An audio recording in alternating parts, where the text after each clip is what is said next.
Disney movies are full of magic, love, and happiness, but that hasn't stopped theorists from coming up with dark, crazy, and downright morbid theories. Today we're looking at the darkest modern Disney movie theories. We'll start with The Princess and the Frog. I can't tie this frog down. Prince Naveen on the surface is not the type of guy your average Disney princess would want to settle down with. Ignoring the obvious fact that he's currently a frog, and most normal women aren't really into that, there's also the fact that he's a notorious womanizer. Just one. Unless you beg for more. But the power of true love changed him for the better, and eventually he devoted himself to Tiana wholeheartedly. Of course, with this being the internet, there are plenty of less magical theories that explain why that is exactly. Some fans speculate that Naveen didn't just fall in love with Tiana and work on himself as a result. Sure, that's what the movie itself indicates, but it could have been the effects of his new frog brain. We do see throughout the movie that his frog transformation causes Naveen to do some unusual stuff, like eat flies. So who's to say it couldn't turn a playboy into a devoted husband? It's one of those shower thought theories. Basically everyone knows it's not true, but it's an interesting thought. Just let them enjoy their fairy tale love, guys. This movie has talking crocodiles and fireflies. And they all lived happily 3 years after. Tiana and Naveen are absolutely living it up at the end of the movie. She's finally achieved her dream of owning a restaurant, and her husband, despite being cut off from his inheritance, is more than happy just to support his wife's dream. The year is 1926, and all's looking like it'll turn out just fine. Is what I would say if it weren't for the Great Depression starting in 1929. The Roaring Twenties could last forever in a Disney movie, sure, but if you're one of those people who likes to take historical events into account during your movie viewings, you have to cope with the fact that these two are absolutely gonna go bankrupt. Missing a surprise. You know that fear of getting someone like the perfect gift only to find out that they already have it? Well, that's exactly the kind of thing this theory highlights. Big Daddy LaBouffe, Charlotte's father, seems to see Tiana like a second daughter to him, and as a result, he tries his best to make sure she grows into a tough, headstrong woman to pursue her dream of owning a restaurant. This is it! I'm getting my restaurant! So when it comes time for Tiana to buy the old sugar mill she's had her eyes on, it might seem like a terribly cruel twist of fate that it gets bought right when she has enough money for a down payment, until you consider that maybe Big Daddy bought it for Tiana's birthday and he wasn't able to tell her before she ran off. Caught me completely by surprise. Disney heroes really need to start letting people explain themselves, honestly. Back to the classics. Okay, I guess Princess and the Frog could qualify as a classic now, but it's still got a few years before it reaches the legendary status of movies like Peter Pan. Yes, about that.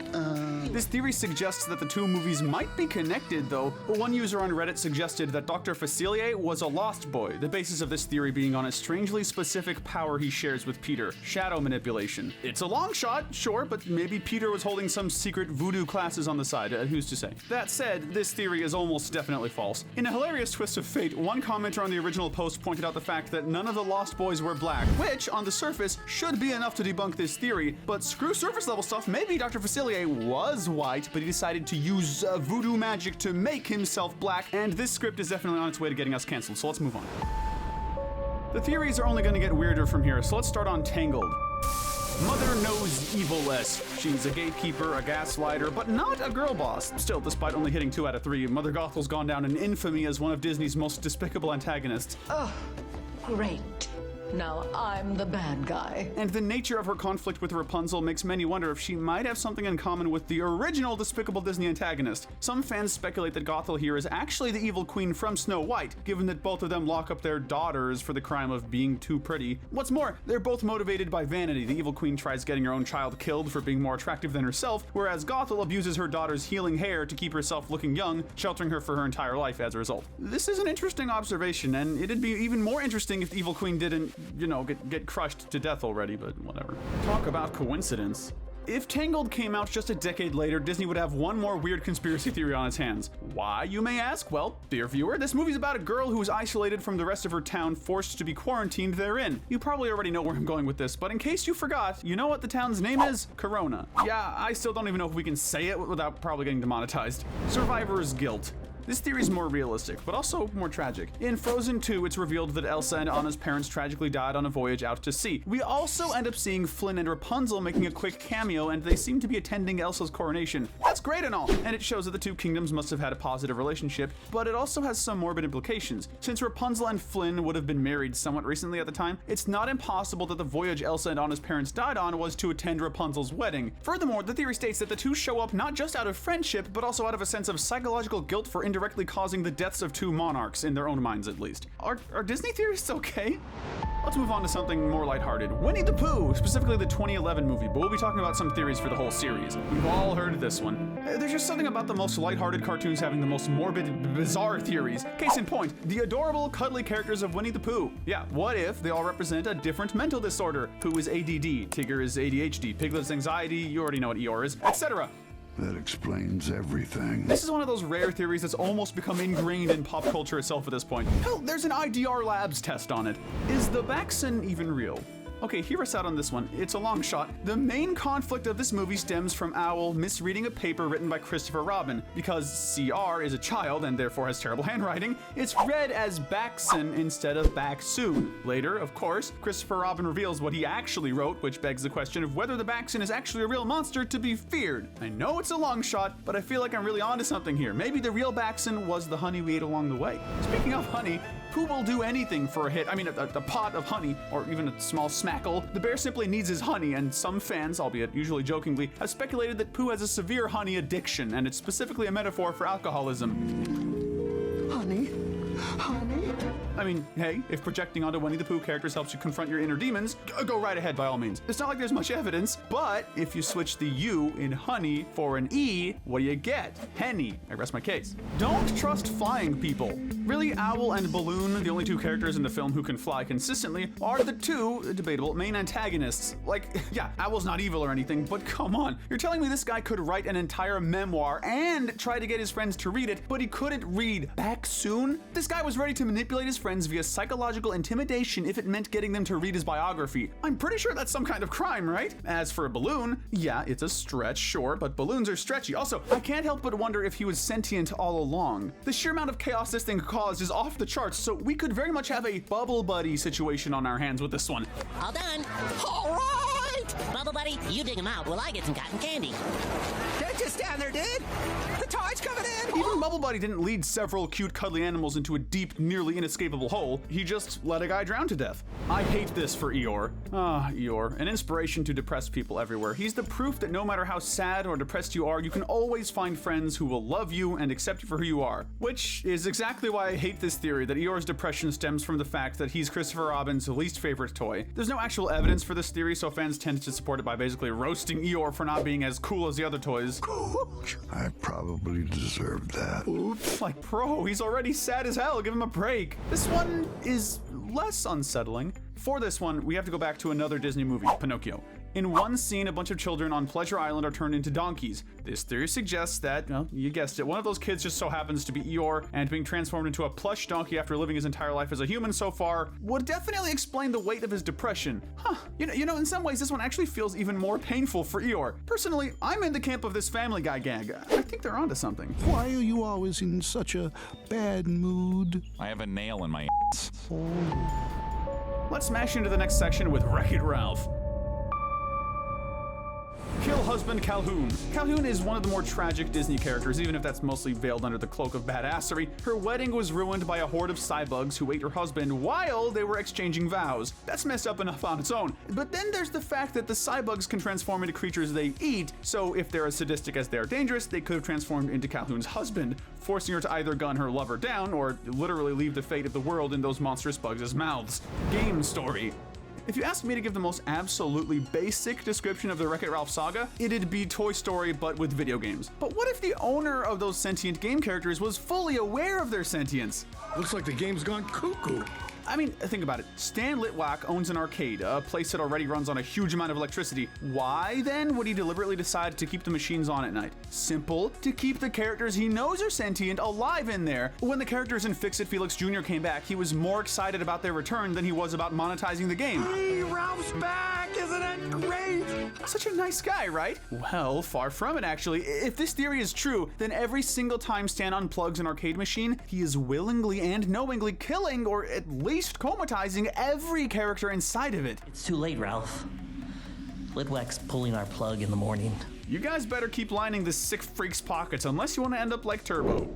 Speaking of money, Some fans observed that Litwack's arcade almost certainly doesn't bring enough money in to keep itself running. That is, if his statement that Sugar Rush brings in about $200 a year is anything to go by. That's right, $200 a year. There's no way that even 30 machines that make that much could keep the place running, so many fans have suspected that it's likely a money laundering front. That's pretty crazy, but honestly, compared to the whole killing sentient video game characters thing, that's pretty tame. King canceled.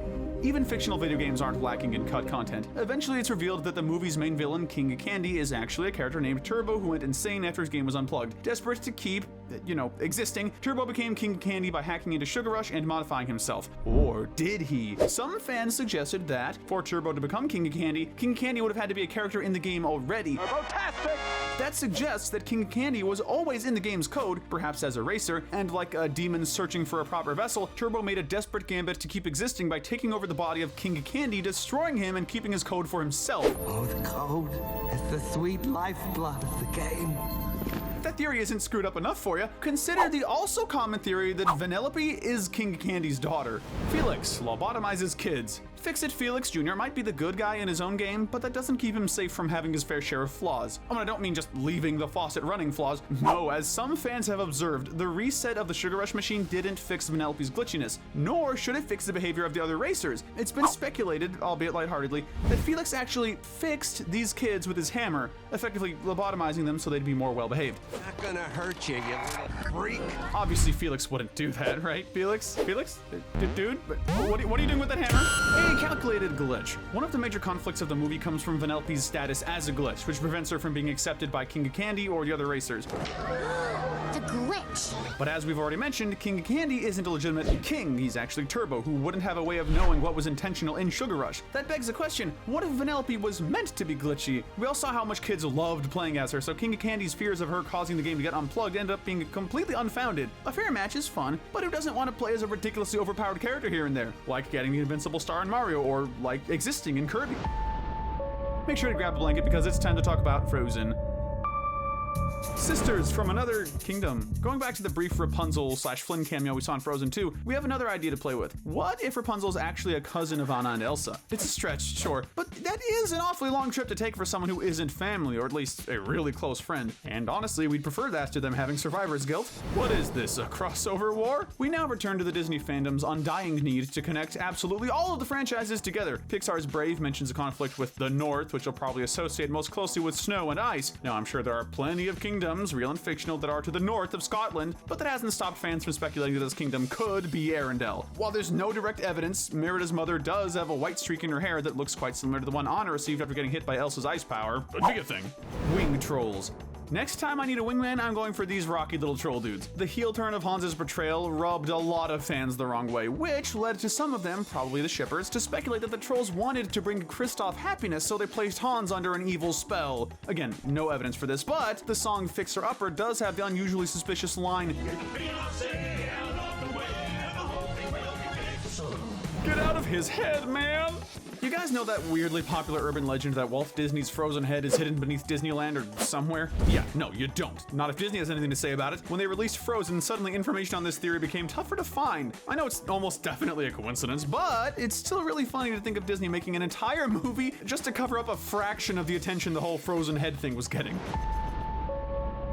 Now it's time to sail the 7 theoretical seas with Moana. Moana.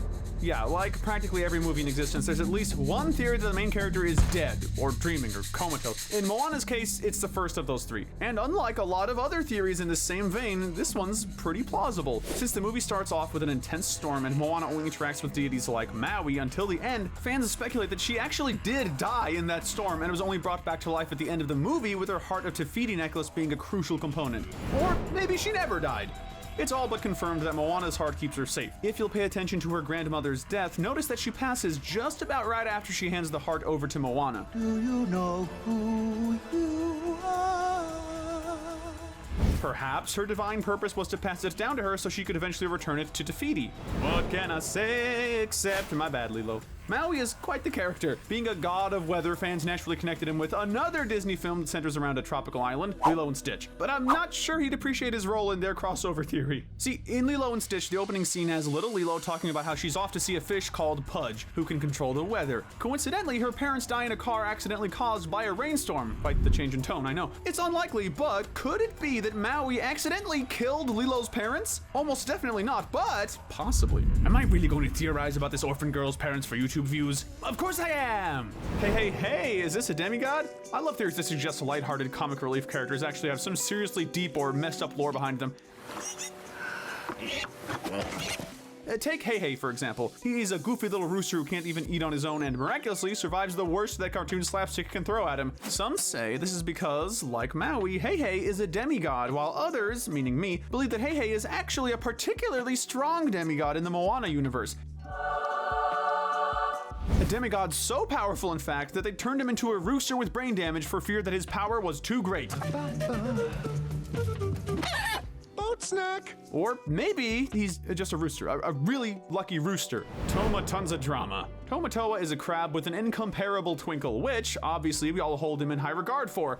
We can't say the same for his low-blow insult to Maui, though. Bringing up the fact that his human parents abandoned him as a baby is pretty messed up, but, well, how would Tamatoa know this? He seems to just like chilling out in his big shiny cave. Well, who's to say that Tamatoa wasn't once human as well? Given his love of treasure and occasional pirate-esque lyrics, I'd be willing to bet that Tamatoa was once a fearsome pirate.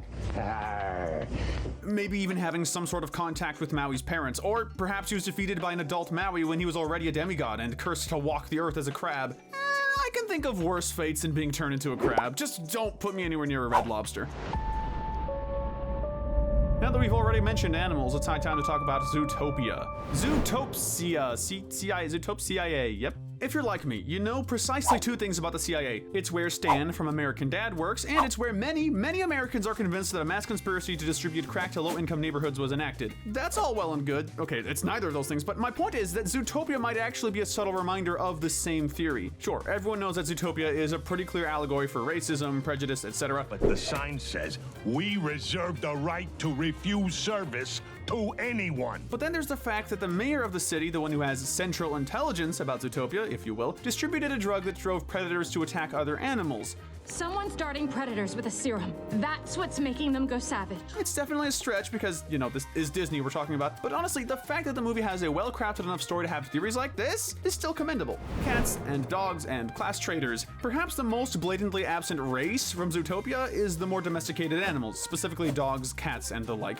Since there are also not any humans in the world of Zootopia, there's more or less a consensus that they were wiped out when the animals decided to rise up and also start talking for some reason to defeat them. This theory would further indicate that dogs, cats, and most other pets refused to abandon their owners, and as a result, they died protecting humanity. Well, they died trying to protect humanity. Thanks anyways, guys. Maybe our economy is okay, at least compared to Zootopia's. Apparently, Nick Wilde makes $200 per day, which would add up to over $70,000 a year. Ha, I make $200 a day, Fluff. 365 days a year since I was 12. And time is money. Hop along. That'd be enough to get a pretty decent apartment at the very least, but in universe, he's homeless. Yeah, way to go, guys. You raised the already sky-high rent prices even further, but you're totally doing better than the humans did. Yeah, okay, sure.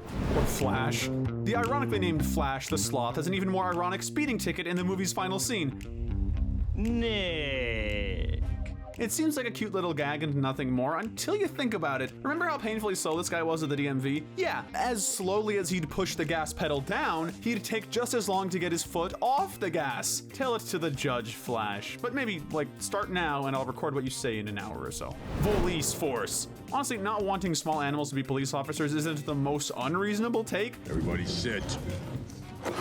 But it turns out that there's a pretty unsavory reason for it. This theory states that the Vole Mafia is actually running the Zootopia police force, and they keep smaller officers away so nobody can police the voles themselves. I'm sorry, this theory is kind of redundant. We all know that's just how police work in real life, except it's gophers instead of voles. My name is Emmett Hartwell Otterton. I genuinely don't even know if this one is a joke or not. Like, the idea of Emmett Otterton, basically the Ned Flanders of Zootopia, being a secret drug chef is as unlikely as it is hilarious, but with the night howlers being made from toxic flowers, it's only natural to suspect that the florist is just a little bit... I mean, it wouldn't be the first time the most unsuspecting character ended up being one of the big bads, right? But he's a sweet little otter. My child, We may be evolved, but deep down, we are still animals.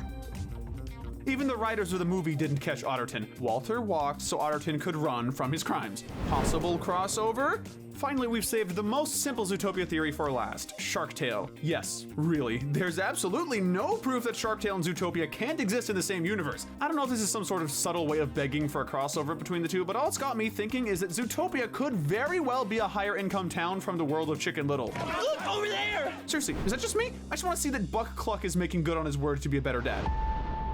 There are many things we don't talk about, but thankfully, Encanto isn't one of them. Pedro. Pedro's tragic demise before the events of the movie is what led to basically everything toxic about the family, which must not be easy for him to watch. No, not in the typical he's looking down from heaven way. Fans have speculated that either the candle or the house itself holds Pedro's spirit. Some even push it a little further, imagining that when the candle goes out, its magic will pass on to Mirabel and she'll become a miracle herself. The truth is, gift or no gift, I am just as special as the rest of my family. Why doesn't she have a gift anyway?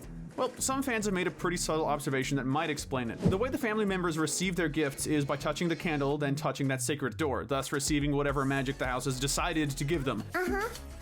I understand you. However, after touching the candle, Mirabel wipes her hands on her clothes, likely out of nervousness and sweaty palms. It's a long shot, well, honestly, more of a medium shot, but what if she wiped off the magic? I don't think this is super likely, since even if she'd wiped it on her dress, it'd still be on her. It's still a fun idea to think about, though, but I'd be pretty ticked if I found out that was why my ancestors decided to not give me superpowers.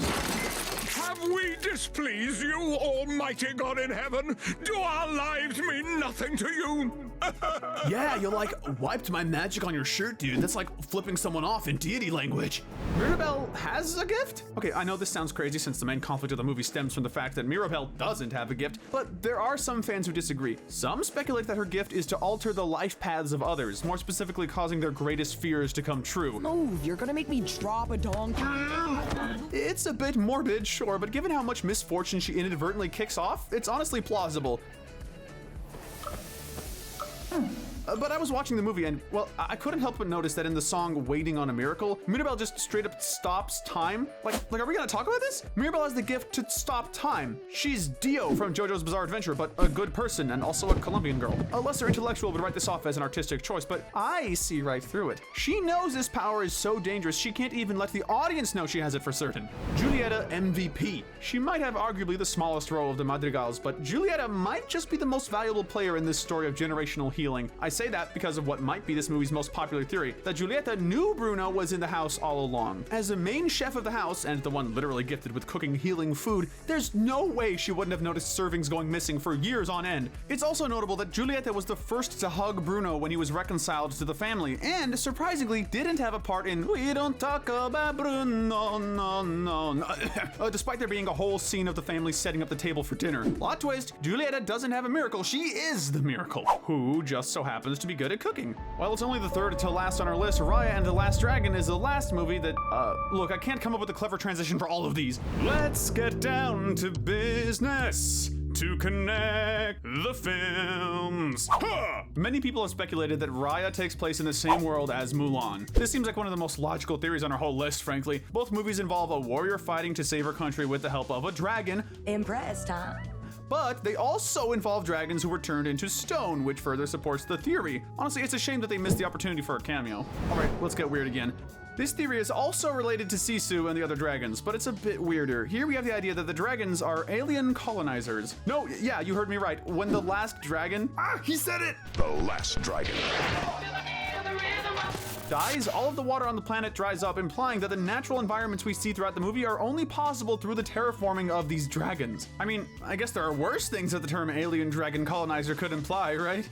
If you thought that one was weird though, just wait until we talk about this strange world.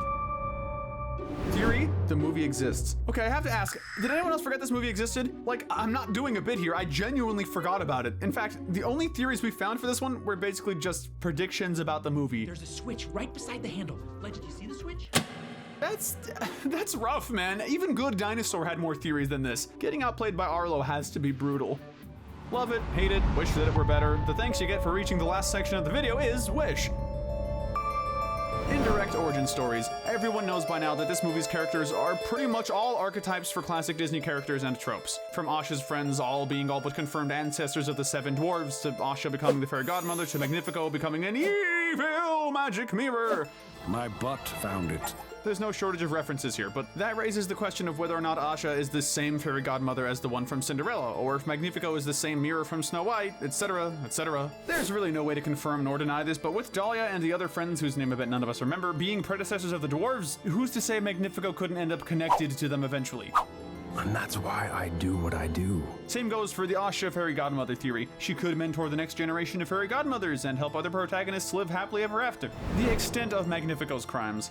I just want to start by saying, it is a crime how much this movie absolutely wasted Magnifico as a character. Case in point, his connection with Tomas. We know that Magnifico knew, or at the very least recognized, Asha's late father, and we know further still that his philosophies are what encouraged Asha to rebel against the king's corrupt, albeit understandable, wish-granting system. This has raised the question among some fans of whether Magnifico is somewhat responsible for Tomas's death. Perhaps he feared being exposed for his corruption, and that mysterious illness he fell victim to was actually from Magnifico's power. Heck, maybe it's that dark magic he was so fruitlessly warned to never go back to. I told you, I decide what they deserve. Man, what a great framework for a villain. It'd be a shame if the movie absolutely squandered him, right?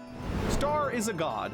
Okay, there's one thing we can all agree on regarding Wish. Star absolutely carried this movie. Just look at him, he's so cute and so powerful too, which makes you wonder, at the end of the movie, Star leaves Asha to go help grant other people's wishes. Obviously, there's a reference to the whole wishing on a star thing, but like, why does Star specifically need to go and do this? Simple, Star is a god. Now, I know what you're thinking. Star is way too cute, childlike, and seemingly innocent to secretly be a god who can save countless worlds in the Disney multiverse that this movie basically pumped full of steroids, right? There's no era of Disney movies more iconic than the Renaissance era. From The Little Mermaid to Tarzan, the 90s had Disney cranking out nothing but absolute bangers. And with movies we can enjoy over and over again come plenty of theories to keep discussions fresh. So today we're taking a look at all the most prominent ones we could find, from those that are plausible to the ones that are downright crazy. We'll kick things off with the movie that many fans credit with saving Disney from sheer destruction. First up is The Little Mermaid.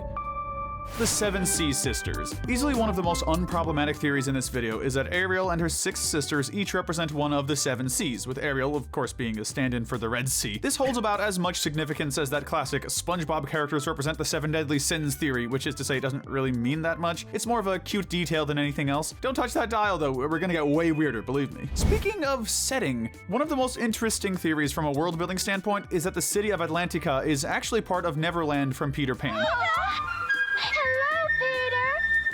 After all, they both have mermaids, magic, and a bunch of kids who want to break the boundaries of their natural habitats. Of course, if this were true, it probably wouldn't be so close to dry land. If it were, I don't think Peter would need to resort to mass kidnappings to make friends, if that were the case. King Triton is for the coral reefs. It's not the most family-friendly theory, but one that a lot of fans go back to is that King Triton has been swinging his trident a little too much, and that, as a result, each of his daughters has a different mother. It would explain why Ariel is clearly the favorite child, despite being the youngest, which would usually make her the least likely to inherit the throne. But since she's the only one who adopted most of her mother's physical traits, it could be that he sees in her the last remnants of her mother, who tragically died years prior. Do you think I was too hard on her? Definitely not. Yeah, died. That's it, died. What is this, a crossover graveyard? If there's one thing Disney fans love to do, it's attempting to connect their favorite movies together any way they possibly can, like a spider web that no amount of rain can wash out. As unprovable as most of those theories are, though, they're still pretty neat. Like this theory that poses the idea that Ariel's favorite shipwreck hangout is actually the ship that sank along with Anna and Elsa's parents in Frozen. It's a morbid thought, and not really something we can prove or disprove, especially since the ships only look somewhat similar. But then again, any way you slice it, it's not like any shipwreck went down without someone dying, right? Who are we to conclude whose corpses are down there? Officiating is a hard job. One of the silliest theories surrounding The Little Mermaid is in a blink and you'll miss it scene during Prince Eric's would-be wedding to Vanessa, aka Ursula. Now, you'd be forgiven for thinking that the priest officiating the wedding is a little too excited to see the bride-to-be at first glance, but worry not, the people behind the film have gone on record saying that's just one of his knobby little knees poking out, and even if it weren't, come on guys, really, the priest has needs too. How long, boy? It's not like he's singing a whole villain song about how he's gonna burn down the venue unless she marries him.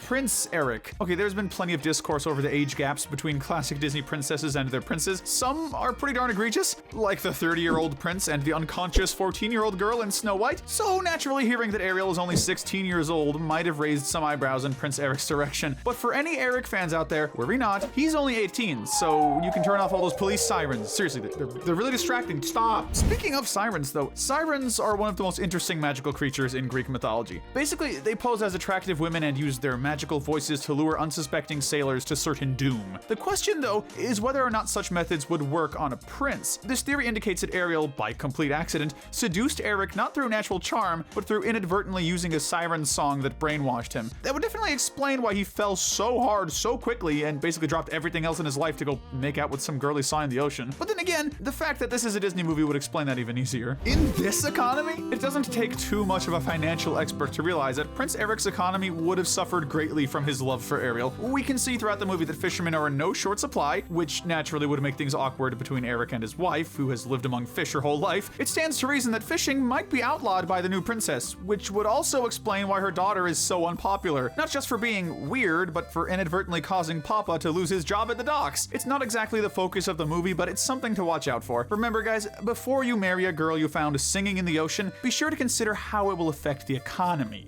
Ursula-lesbian. One of the more interesting theories about Ursula is that her human persona, Vanessa, is based on a human woman she once knew, and perhaps loved? Maybe Ariel isn't the only one who is desperate for finding love with one of those two-legged weirdos. And don't underestimate the importance of body language. There's really not much evidence for this one, save for sheer speculation, but there's one Ursula theory in particular that earned a more satisfying conclusion. Vindication! Say what you will about the live-action Disney remakes, but they have given us some good stuff. For example, in the live-action remake of The Little Mermaid, we finally have full confirmation that Ursula is Triton's sister, a notion that was heavily implied in the original movie, and even straight up stated in earlier drafts of the script. It would explain why she wanted Ariel's voice specifically too, seeing as to how she would have been next in line for the throne were it not for Neptune's golden or red child. You know, she and Scar would have actually gone along great. From under the sea to just under, next up we have the rescuers down under. Percival McLeach is a serial killer. This movie isn't as ripe for discussion as others from the Renaissance era of Disney movies, but TV tropes can still be counted on for a couple of stray fan theories surrounding it. One of the most plausible of the bunch is that Percival McLeach, the movie's main antagonist, is a serial killer on top of a poacher. No more Mr. Nice Guy.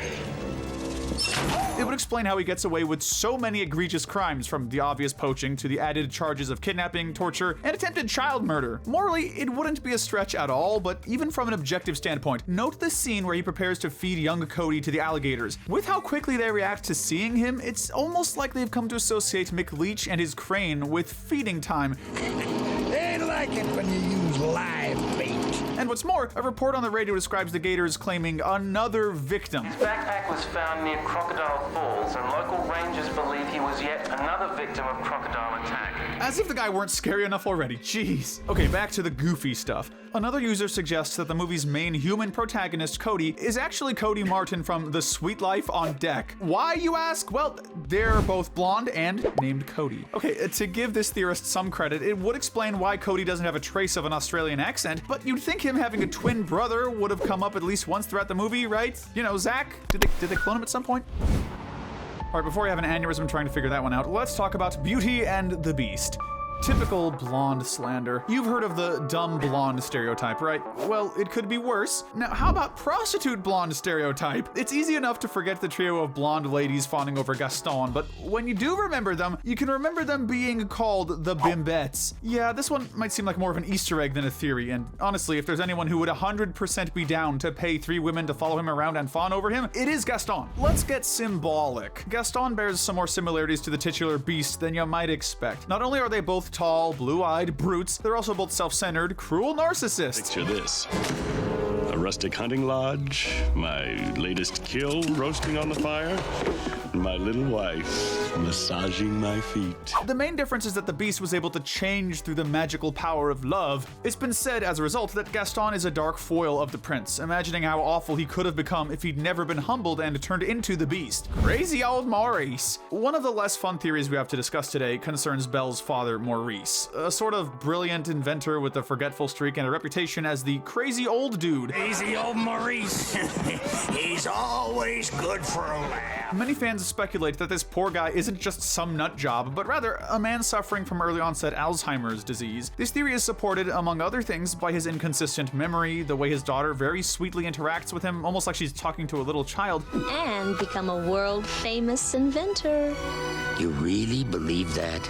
And the fact that even Gaston acknowledges that he isn't entirely up to snuff in the brains department. It's conflicted, however, by the fact that, well, that log cutting machine looks really well made, actually. Can't you see he's sick? Seriously, I'm fairly sure Alzheimer's would prevent that, right? Chip off the old beast. This is one of the most complicated theories of the day. Basically, it implies that Chip, the little teacup dude, is actually the illegitimate son of the beast. So, okay, strap in with me for this. Most fans agree that when the beast was cursed, he was either 10 to 11 years old or 20 to 21 years old. If you believe the former, then this theory is incredibly creepy. But if you believe the latter, which is supported by the fact that he has a young adult portrait of himself in the castle, then it stands to reason that the young, ill-mannered prince would have slept with more than his fair share of women, perhaps fathering 1 or 2 or 10 illegitimate children. Chip's human form does look a little bit similar to Prince Adam, whereas Mrs. Potts doesn't exactly look like she's at the usual childbearing age. Of course, you could also take this theory to some even crazier places, like implying that the enchantress was the prince's scorned lover, or that he and Mrs. Potts had a not-so-professional relationship going on. In any case, he's definitely leaving some of his responsibility up to the hired help. But one thing's for sure. Actually, I have nothing. This one's just confusing. Alternative explanation. That said, if you do think the beast was a kid when he was cursed, and hopefully furthermore that Chip is not his son, then another theory to explain that adult portrait is that the portrait is made of magic and ages alongside Beast, showing what he would look like if he were still human. If you think that's a stretch, just consider the idea that the villagers are stuck in a time loop, another theory often brought up to support this other theory. Also, consider the fact that this movie has talking teacups and candles in it, so thinking too hard will only hurt you. When I was a lad, I traumatized 4 dozen kids. Fitting into the same unprovable shower thought line of thinking is the idea that the infamous hunter who killed Bambi's mother was none other than Gaston.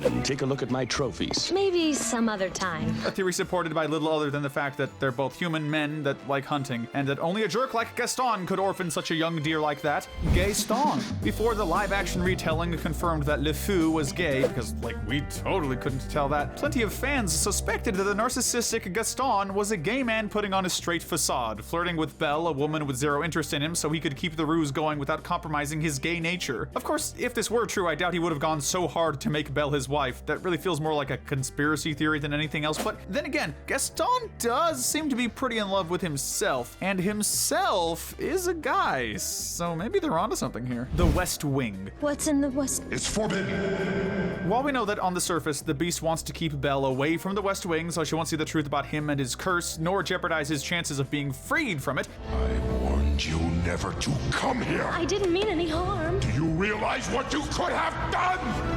His short temper suggests that a withering rose isn't the only thing he's hiding in there from her. Rather, some fans speculate that the West Wing is full of corpses from the Beast's worst outbursts. If there's any evidence against this, it's probably the fact that the Beast wasn't an outright bad person, not to the core at least, and I doubt Belle would have overlooked him being a mass murderer had the corpses been revealed after the curse was lifted. Which makes you wonder, one of the most common theories about this movie is that Belle was not the Beast's first hostage. Voila!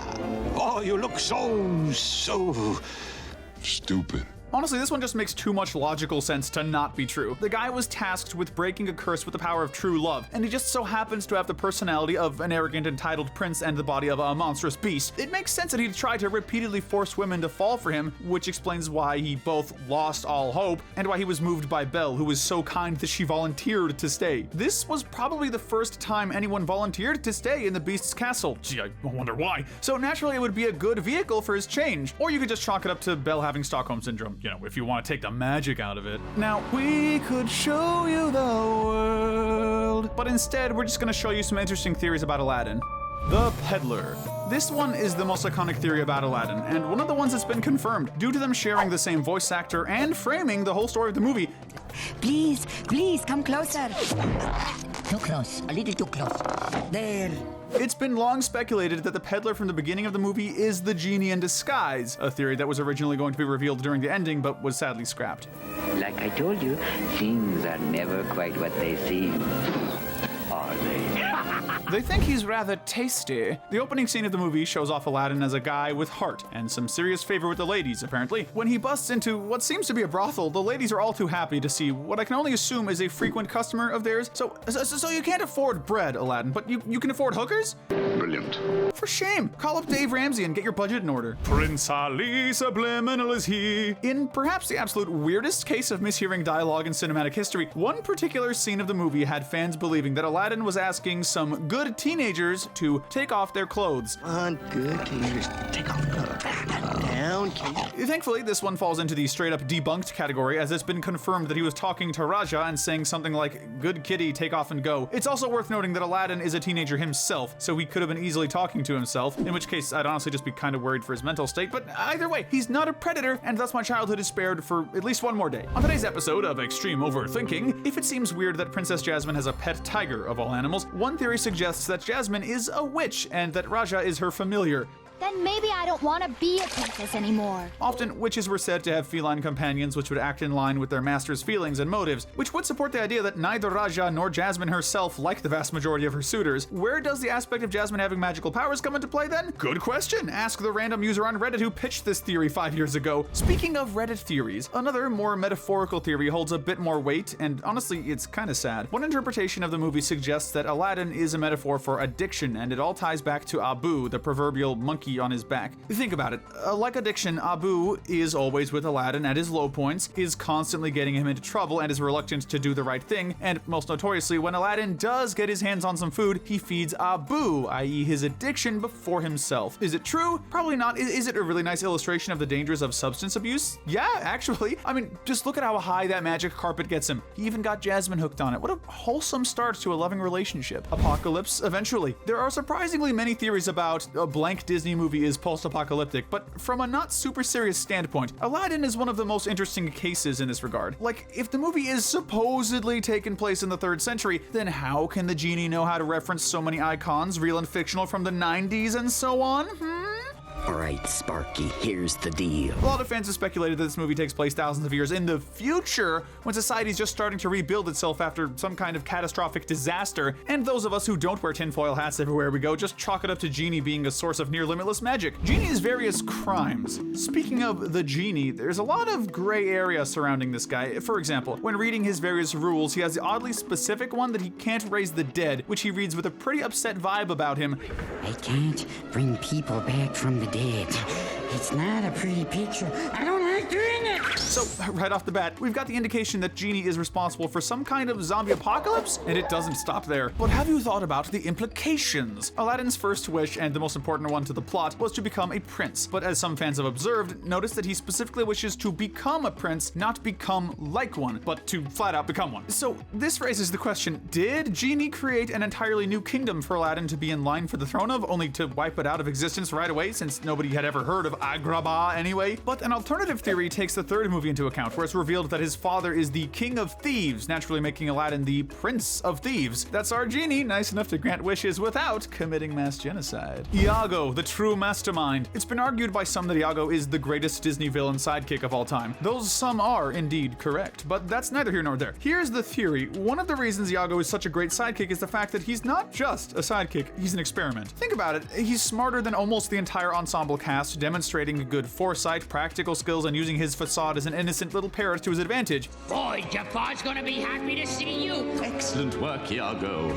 Go on. It's worth wondering if Jafar somehow magically increased his pet's intellect and saw him as a useful spy, which would explain why, before his redemption in the sequel, he pretty much always acted like a regular bird, except for when he and Jafar were alone. Jafar, the true hero. Jafar at face value seems like one of the most cut-and-dry villains in Disney history. I can't help you. I work for Senior Psychopath now. But a surprisingly large amount of fans have theorized that he's a misunderstood hero. He's the one really pulling the strings, it seems, given how the Sultan is completely incapable of running a country by himself, and how Jasmine isn't really taken as seriously as she ought to be. If this theory does interest you, you might check out Twisted, an Aladdin musical that tells the story from Jafar's perspective. I won't spoil everything, but let's just say that Jafar's reasoning for trying to overthrow the Sultan and take Jasmine from Aladdin might not be so depraved after all. I mean, it probably is, but it might not be, right? I hope you're all well prepared because we're moving on to what might be Disney's most beloved movie of all time, The Lion King. Let's get this one out of the way. Okay, the leaves. The pile of leaves that Simba falls onto in one scene, which many fans have noticed lets out a big bunch of dust that spells out the word sex. First of all, if they were going to do this, shouldn't it have been during Can You Feel the Love Tonight? And second of all, this is one theory that's been totally debunked. I tell ya, Pumbaa, this stinks. It's confirmed to have been an Easter egg from the special effects team, hence why it says SFX, but with an easily mistakable design. Get out! It's easy to assume that Nala running into Simba later in the film is a result of her going to look for food after Pride Rock was left desolate. It's a reasonable assumption, but one alternative theory suggests that Scar banished Nala, which would explain why, rather than just asking, "Hey Simba, can I eat your adoptive parents?" She's gonna eat me! Huh? She instead warns him about how horrendous of a job Scar is doing as the new monarch. Pumbaa. But was he though? Some fans have speculated that Scar's decision to allow the hyenas to have a place in the Pride Lands isn't exactly the destructive decision viewers are led to believe, but rather this is just a natural consequence of the changing seasons. That said, there's one factor this theory ignores, which ironically is the hyenas themselves. Can't help it. I'm so hungry.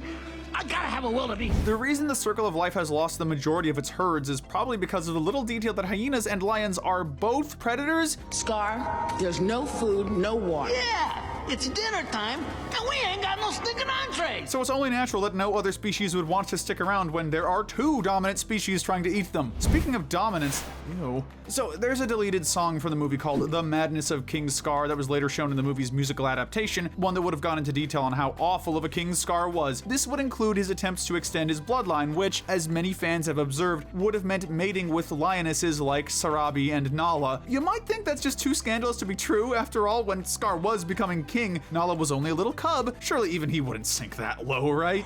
I am a king. I can do whatever I want. Yeah, the song blatantly has him singing about how she has feminine assets and how he has to make her his. Nala. I think I speak for the whole audience when I say, dig in, hyenas. He's all yours. Speaking of hyenas, it's worth wondering how they even survived as long as they did, considering they seem to live in a much more desolate area than the Pride Lands. Some fans have speculated that they were using Scar all along to gain entry to a better home, but given the unimpressive intelligence they display for most of the movie, I don't think there's much of a chance that's true. I do think it's all but confirmed that one morbid theory is true. These guys only survived so long due to cannibalism. It's not funny, Ed. In Chuck Brown's comic series starring Scar, we find out that the hyenas would select one of their own as their sustenance for the week. Scar really should have picked his friends more carefully. Simba got lucky. This one's less of a theory and more of an observation. Simba, by all means, should not have been able to defeat Scar in battle. He spent most of his adolescence chilling out in the forest eating bugs with Timon and Pumbaa, whereas Scar is an alpha lion with plenty of hyena allies. But luckily for Simba, Scar's reign brought with it multiple packs of hyenas and a severe drought, one that undoubtedly weakened the ironically unprepared traitor, giving Simba a pretty easy victory. Simba, I am family. Timon x Pumbaa, OTP. Wow, there are a lot of gay theories in this video, huh? I guess it's only natural that people would ship Timon and Pumbaa to some extent, though. They both grew up as outcasts, became friends from an early age, and this is the most damning piece of evidence. Hey, Pumbaa, not in front of the kids. Oh, sorry. They decided to take Simba under their wing and basically adopt him when he's exiled. This was most obviously to keep him from, eating them, but it hasn't stopped many people from calling these two a stand-in for gay parents adopting a wayward child. Time out! Let me get this straight. Which, I mean, I can't disprove it. That's more like Timon and Pumbaa's business than ours, though. I'm not gonna pry into their relationship. Are Mufasa and Scar really brothers? It's almost a rite of passage for a movie featuring brothers to have a fandom that asks the question, but are they really, though? Lion culture is quite different from human culture, and in one of the most major ways, it's uncommon for a pride to have many more than two males. As far as we know, they're blood brothers who grew up together, but who's to say? I'm sure Scar would just lie about it anyway. Zazu knew. One of the most interesting Lion King theories has to do with one of the more minor characters, Zazu. According to this theory from u/Horace the Badger on Reddit, Zazu is the only one who could have known about Scar's assassination of Mufasa, and as he thought of Simba. He knew about Scar's dissatisfaction with the succession, he knew about his connection to the hyenas, and he knew that Scar suspiciously knew that Simba would be in the gorge right as a stampede occurred. Why else would Scar have Zazu imprisoned while the other animals roamed free? Must have slipped my mind. Yes, well, as slippery as your mind is. Unless Zazu had some information he didn't want getting out. I've got a lovely bunch of coconuts, dee-dee-dee-dee, there they are, standing in a row. Don't think too hard. With any movie, taking real-life logic into consideration will usually make things overly confusing, but with The Lion King, which takes place in the plains of Africa, that's especially true. For example, in typical lion prides, there's usually only one male who sleeps with all the other female lions to keep the species nice and populated. If this were true in the Lion King universe, that would mean that Simba and Nala are half-siblings, and it would also mean that the whole Scar trying to get with Simba's mother and girlfriend thing is more likely than we thought, unfortunately. Next up, we have a not-so-historically accurate classic, Pocahontas. Pocahontas is a freaking psychopath. Okay, it's not that extreme, but come on. Even by Disney standards, us grown-up viewers can't help but find it a little bit weird that Pocahontas, a girl with no experience of the outside world, just happens to be the only person in her tribe even remotely willing to give said outside world a chance. There's just one problem though. Pocahontas is the daughter of the village chief, and that means, in Disney princess language, that she's next in line to rule the throne. Yet, as many fans have pointed out, Pocahontas doesn't really do anything related to leadership and seems to just do her own thing all the time. Some fans have taken this theory a few steps further and speculated that Pocahontas was driven mad by the death of her mother, causing her to become a self-absorbed danger junkie with such hobbies as, riding a log down a waterfall with her best friend, a raccoon. Yet not even a whimsical talking raccoon, she just talks to a regular raccoon. He wants me to be steady.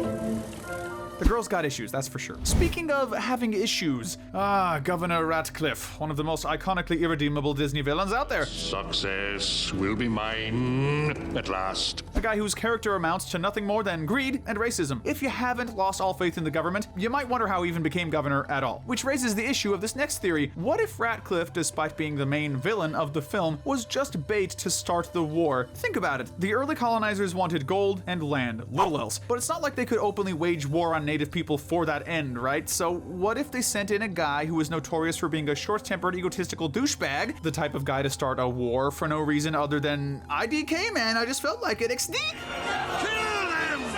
There's no redeeming Ratcliffe, to be sure, so the only question left is why they'd trust him with such an important job, especially given how many times he'd apparently failed beforehand. All signs point to him being little more than a scapegoat, but a very highly recommended one, apparently. From the naturally gorgeous land of Native America to the architecturally beautiful land of France, it's time to talk about the Hunchback of Notre Dame. Shared universe confirmed?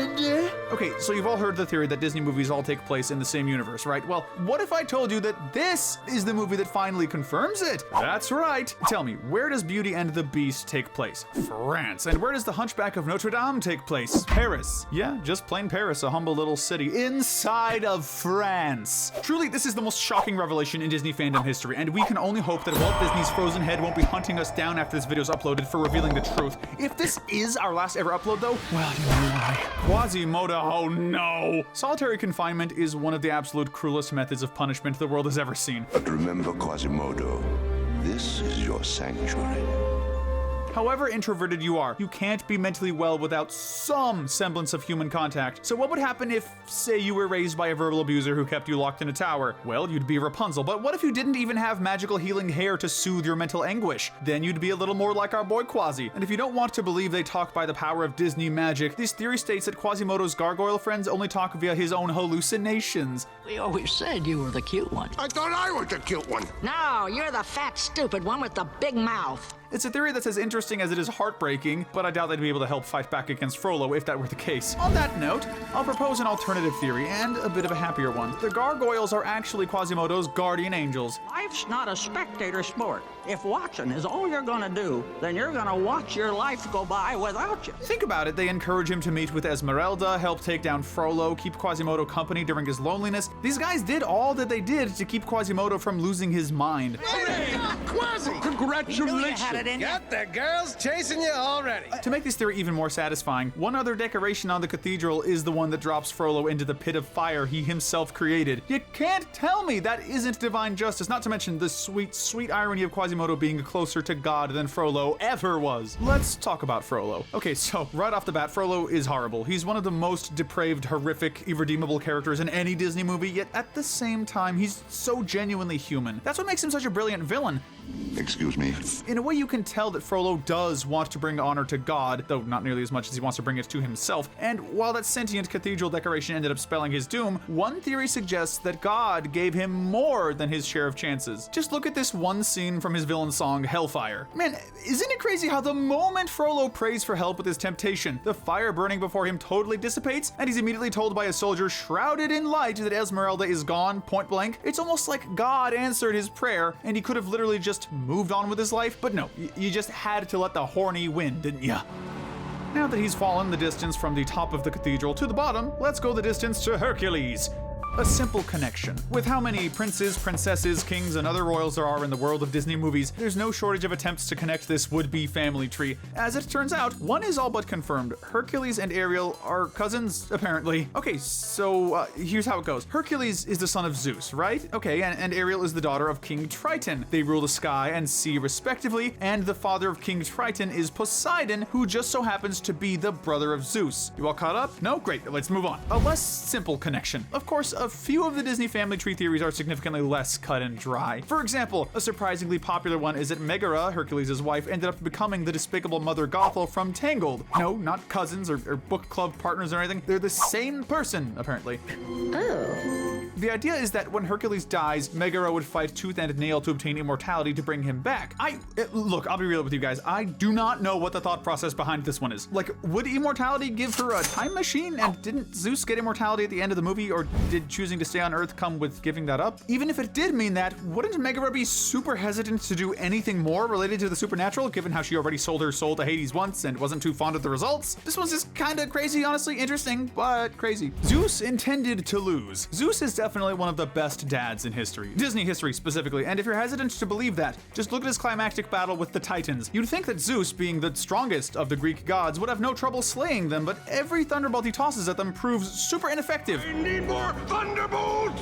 Why is that? Well, if this theory is true, it's a pretty simple solution. Zeus wanted to give Hercules a chance to restore his godhood and prove himself a great hero, so he held back and gave him the chance to save his old man.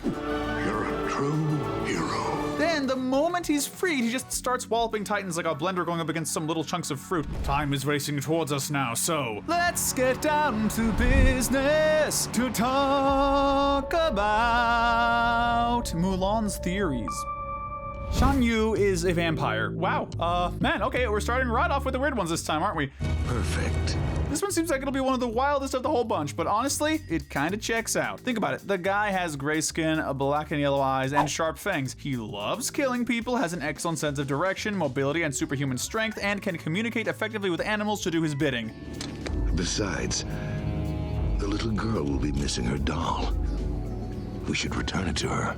That's all ignoring the obvious point that there was a deleted scene of Shan Yu's infamous massacre of that village. You definitely can't prove that this monster isn't a vampire, so who knows? A doll worth fighting for. If that scene of the massacred village doesn't already bring you to the brink of tears, get a load of this. Note that it comes right after the Girl Worth Fighting For song, absolute banger by the way, and Mulan, being a straight woman, is the least interested in fantasizing about the ladies, but perhaps there is a girl worth fighting for to Mulan, like say the little girl who owned that doll that Mulan placed next to Shang's father's memorial site. Just like Shang's most heartbreaking loss was that of his father, Mulan's was those of the little kids who never asked for a war.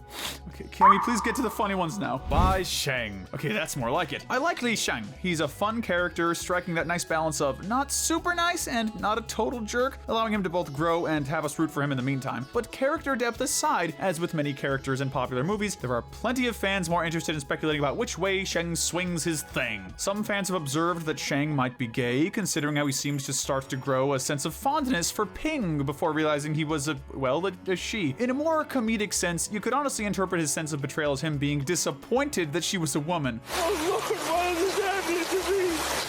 The man just wanted a man to make a man out of him. Poor Shang, truly the most tragic character in Disney history. I'll make a simp out of you. Another more lighthearted theory is that Yao, Ling, and Chen Po only befriended Mulan because they, before anyone else, realized that she was a lady. The most obvious reason for this is the fact that, you know, they literally saw her naked. If this is true, it makes it both funny and creepy that they were ready to fight for dominance on top of a rock. King of the Rock. And there's nothing you girls can do about it. Oh, yeah?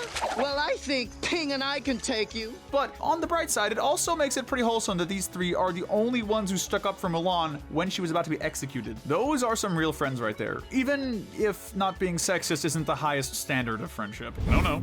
They have a point. To Mulan, and to me honestly, it seemed pretty cruel for the Chinese Empire to demand a man from every family to be sent to war against the Huns, especially considering some of those families only have elderly men like Mulan's father, Fa Zhou. But what if, and hear me out, they didn't want him to fight? Maybe all they wanted Fa Zhou for was to help Li Shang train his battalion of misfit soldiers. It'd make a lot of sense since Fa Zhou was a highly revered warrior, which Shang's reaction to being told that he'd be training his son also supports. It would also imply that Mulan kind of wasn't doing the honorable thing after all, huh? Okay, let's debunk that. We're not about to let fan theories slander our girl Mulan, so let's fix that theory by looking at a little guy called the Stone Dragon. Yo, Rocky, wake up! You gotta go fetch Mulan!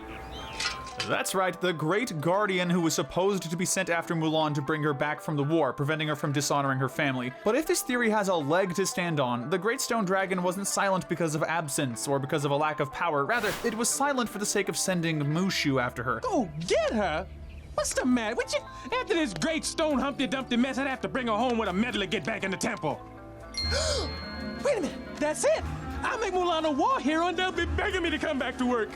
That's the master plan. Helping Mulan to save China and helping Mushu to save, well, his job. Not as major, but still really nice. Mulan is the Stone Dragon. Building off that last one, a lot of fans have reasonably imagined that by saving the country from the Huns, Mulan brought enough honor to her family that she earned the right to become the Stone Dragon. Since her ancestors all have their own little statues to chill out in, it only makes sense that the coolest one would belong to the one with the most daring and effective feat of heroism. If there's anyone who's earned the right to be the next mystical guardian of the family or whatever they call it, it's Mulan. They should probably get started on rebuilding that statue, huh? You can lead a horse to father. On the topic of guardians, this one is one of the simplest theories. Disney has a track record with intelligent animal sidekicks, so Khan might not seem like anything special in that regard, but considering all the stuff with ancestors and symbolism and all that jazz in Mulan, a lot of fans have reasonably theorized that Fa Zhou, like his daughter, had his own guardian, Khan the horse. It'd make even more sense considering how often Khan goes out of his way to save Mulan throughout the movie, since, as you might or might not have noticed, he is just a tiny bit bigger than Mushu and that lucky cricket dude. Mushu is trying to kill Mulan. You didn't think we were done with the crazy stuff, did you? Nah, don't worry. This theory suggests that Mushu isn't exactly the friendly helper he says he is, which, I mean, that kind of is true, but this takes it to the next level. The Abstract Nonsense podcast pitched the idea that the Stone Dragon, aka Mushu, wasn't particularly out to protect Mulan, rather, he was only there to regain the family's honor. Good morning! I will go forth and fetch Mulan! Even if that meant getting her honorably killed in combat, forging a letter to get her sent to the front lines against the Huns. My little baby off to destroy people. Of course, this would completely betray his development as a true friend to Mulan throughout the movie, not to mention the fact that he was fully ready to mess Shang up when he grabbed Mulan by the collar, so we'd prefer to not believe this one. We'd also prefer to not believe that we've already reached the final movie of Disney's Renaissance era, but were we not, Tarzan's theories still offer plenty of wild stuff for us to talk about. Jane and her dad pulled the Ratcliffe. Okay, not exactly that extreme, nowhere near it really, but some fans have noted that while a father-daughter gorilla study trip is normal enough, or explainable enough at least, you have to wonder why they'd bring objects like telescopes, grandfather clocks, and projectors. The answer is simple, according to many viewers. These two wanted to educate the native people about the wonders of modern technology and the big wide world. Or, hear me out, they wanted to educate the gorillas about this. See? You didn't even think about that possibility, did you? But I got you. Tarzan is Anna and Elsa's brother. That's right, more weird family tree stuff. This time we move back to Anna and Elsa's dearly departed parents. This theory speculates that they actually survived, and unable to get back home, they made a new life for themselves in the jungle, having a bouncy baby boy named Tarzan before they met their end by Sabor. There's no concrete evidence for this one, but I will admit they don't look as different as I thought they would. Still though, my gosh, just let the poor couple rest, guys. What's next? They were about to drown, but they struck a deal with Hades to become pain and panic. Oh, I know you aren't actually considering that. that. Jane is a descendant of Belle. This one is either way more likely or way less likely, depending on how you look at it. You may have noticed that Jane from Tarzan and Belle from Beauty and the Beast both happen to be white ladies with brown hair who wear yellow. They also have the uncanny ability to understand animals, or beasts at least. Wait, there was that one scene where Belle was talking to some sheep about her reading. Yeah, that still works. Anyway, all of that is to say that Jane might just be a descendant of Belle, and you know what? I can't prove that she isn't, so you win. Congratulations. Whoever pitched this theory first on the internet, you let us end with a winner today. Tune in next time when we'll explain to you in detail how Cruella de Vil is Piglet's great aunt.